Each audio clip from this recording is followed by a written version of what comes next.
okay, but I'll say this, right? So it's kind of hats out the bag, right? Cats out the bag. I bought this Rolex, right? I bought my dream Rolex. This is a 18 karat gold. It's got a green dial, right? I bought this using my cryptocurrency profits. Right. And the watch was pretty expensive. It was $120,000. Sure. Yeah. But the thing is this, right? I had been working my ass off since 2019 to buy this watch. And when I wanted it in 2019, the watch was only $30,000.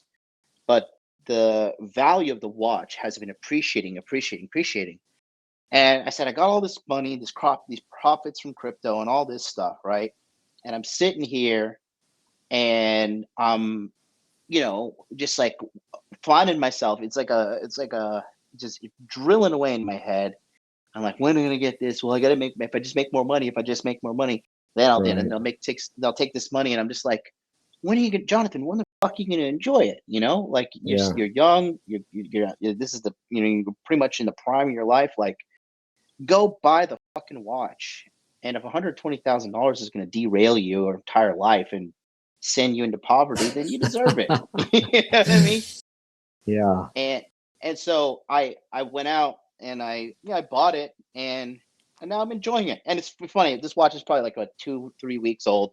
And I'm already kind of grown numb to it. I'm like, hey, all right, it's okay, Yeah, that's the way things are. They're nice to have for a while. There's nothing wrong with having things. I like things too, but yeah, and you can't take it with you. I mean, we should keep a prudent reserve, of course, but what is the point in hoarding? You get to where you think that's your security, and you don't ever want to think that financial security does not come from having a certain amount of money. If what you have today is not enough, you'll never have enough. That's something to ponder on. That's my problem right now.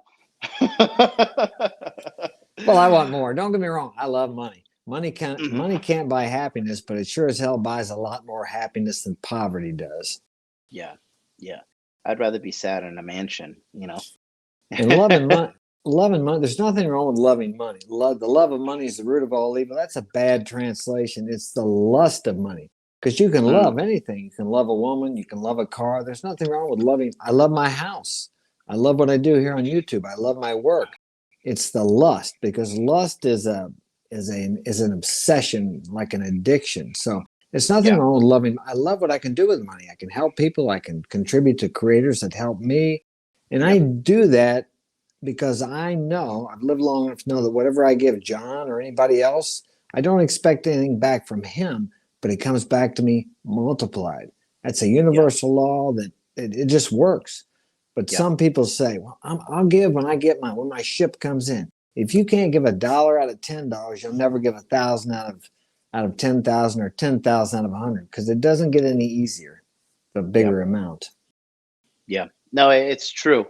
But going back to the statement we were talking about earlier, you really gotta take a moment and enjoy your life, because you're gonna die. There's nothing you can do about it. And I mean, like, I was talking to my woman the other day, and we were just talking about, she's got this job and she's always prioritizing this job, and I'm just like, baby, look, I understand you want to be a good little worker bee, you're a sweetheart, whatever, and I'm like, you're giving the majority of your time daily to this company, and they don't give a fuck about you, and you're not going to live forever. I said, so give what you need to give, but more so, give to yourself, give to me, give to us. Let's enjoy life instead of just getting caught in this like slave mentality. Rat race. Yeah, go ahead. The rat race. Yeah. Yeah, it's a never-ending cycle. Yeah. And if you get fired from a job, right? You get fired from a job, or sorry. Let's say you have a job and you die, right?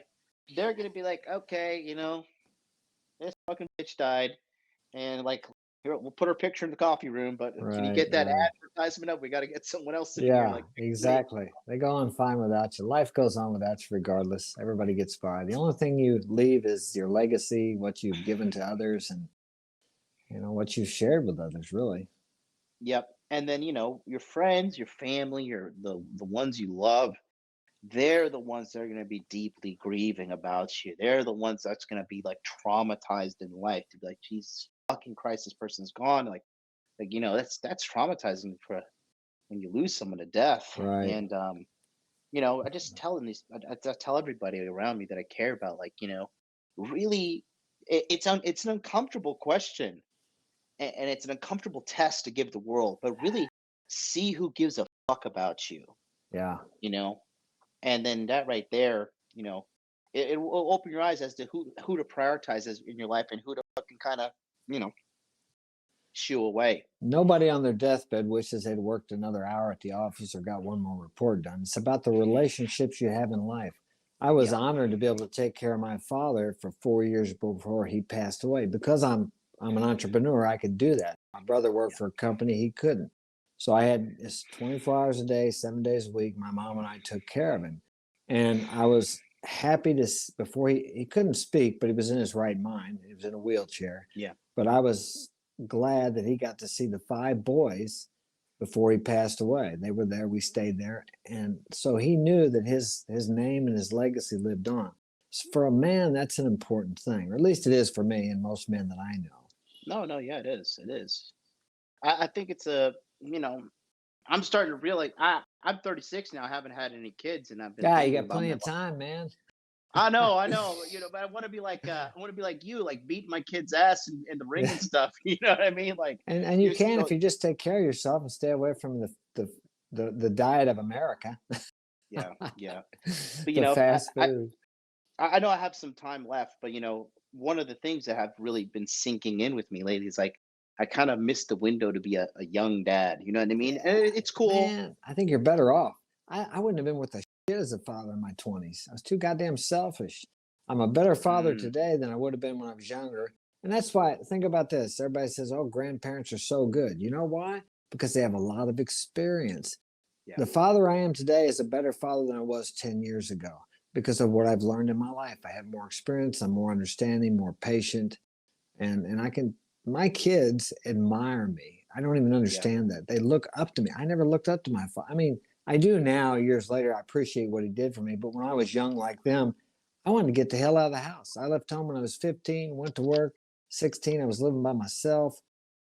And my father and I had a good relationship later on in years. But the point I'm making here is I don't my kids want to stay home. They don't want to grow up because I've been able to be a good father for them because I think I was older and I learned a lot more and they didn't have to be there when I was in my 20s chasing pussy and all these other things and I would have been pushing them aside in the rat Mm, race, so to speak. yeah. Yeah. My friend, he has some kids now, and he told me kind of same thing. He's like, in your 20s, you're just a dipshit. You're Yeah. selfish. He's like, yeah. Yeah. He's in his 40s. He told me that same thing.